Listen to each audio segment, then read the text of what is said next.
Billiard. I got so much motherfucking design on right now.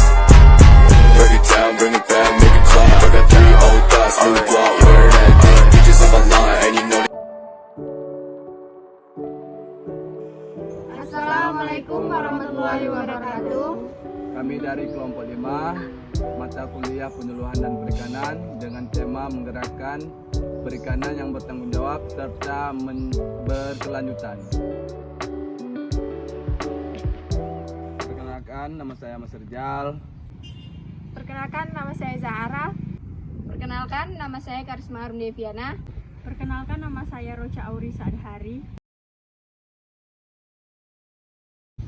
Permisi Bapak dan Ibu, saya dan teman saya dari tim penyuluhan ingin melakukan kegiatan penyuluhan untuk memberikan pengetahuan, keterampilan dan juga sikap dalam menggerakkan perikanan yang bertanggung jawab dan juga berkelanjutan.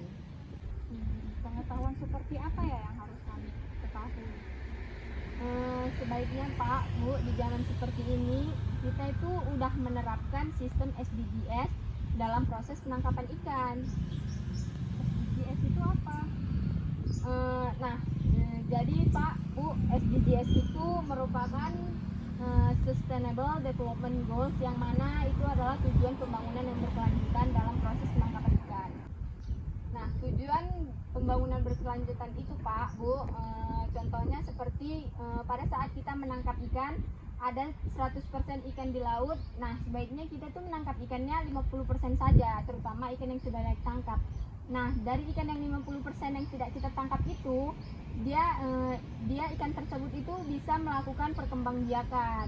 Nah, yang mana perkembangbiakan ikan tersebut dapat dirasakan oleh anak cucu kita untuk kedepannya dan dapat dilakukan dengan berkelanjutan.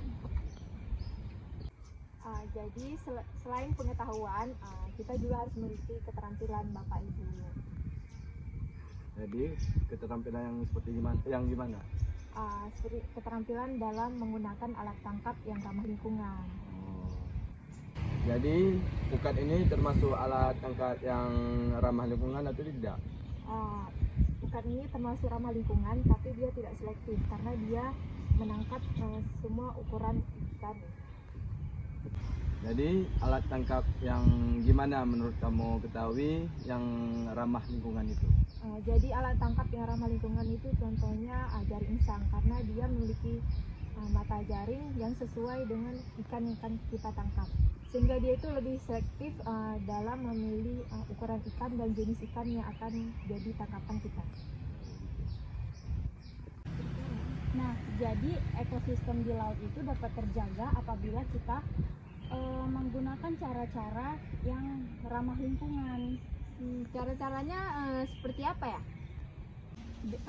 Cara-caranya itu yang pertama, kita usahakan untuk menangkap ikan yang telah ditargetkan. Misalkan itu ikan yang memang sudah layak untuk ditangkap, contohnya ikan dengan ukuran yang memang sudah besar gitu kan. Yang kedua itu menggunakan alat tangkap yang tidak merusak habitatnya. Jadi ekosistem dari ikan tersebut itu tetap terjaga. Dan yang ketiga, ikan yang ditangkap harus dalam kondisi yang segar atau hidup. Yang terakhir, kita itu tidak menangkap spesies ikan yang dilindungi seperti ikan hiu gitu, atau yang terancam punah.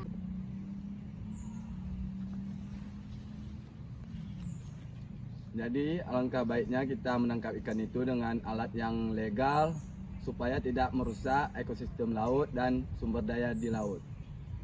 Alat tangkap jaring insang. Jaring insang atau yang biasa kita kenal dengan gillnet merupakan alat penangkapan ikan yang ramah lingkungan karena ukuran mata jaring atau mesh size bisa dirancang sesuai dengan ukuran ikan yang akan ditangkap. Nah, cara kerja dari penangkapan ikan menggunakan jaring insang ini adalah dengan menghadang ikan yang berenang, sehingga ikan akan menabrak jaring dan terjerat pada mata jaring ataupun terpuntal pada tubuh jaring. Video ini dengan tema falsafah dan tujuan penyuluhan dalam menggerakkan perikanan yang bertanggung jawab serta berkelanjutan ialah Falsafah penyuluhan berpijak pada pentingnya pengembangan individu dalam menumbuhkan masyarakat dan bangsa. Adapun tujuan dari penyuluhan ialah meningkatnya pengetahuan, keterampilan, sikap, dan motivasi masyarakat, khususnya pada nelayan, pembudidaya, pengolah ikan, dan keluarga, terutama dalam rangka meningkatkan pendapatan dan kesejahteraannya. Suatu penyuluhan kepada masyarakat sangatlah penting untuk meningkatkan efektivitas dan efisiensi penyelenggaraan penyuluhan perikanan. Dapat dibentuk kelompok khayalat yang disuluh berdasarkan kesamaan jenis usaha, wilayah pemukiman, dan sebagainya dengan disesuaikan dengan kebutuhan dan kondisi setempat. Sekian dari video kelompok kami. Wassalamualaikum warahmatullahi wabarakatuh.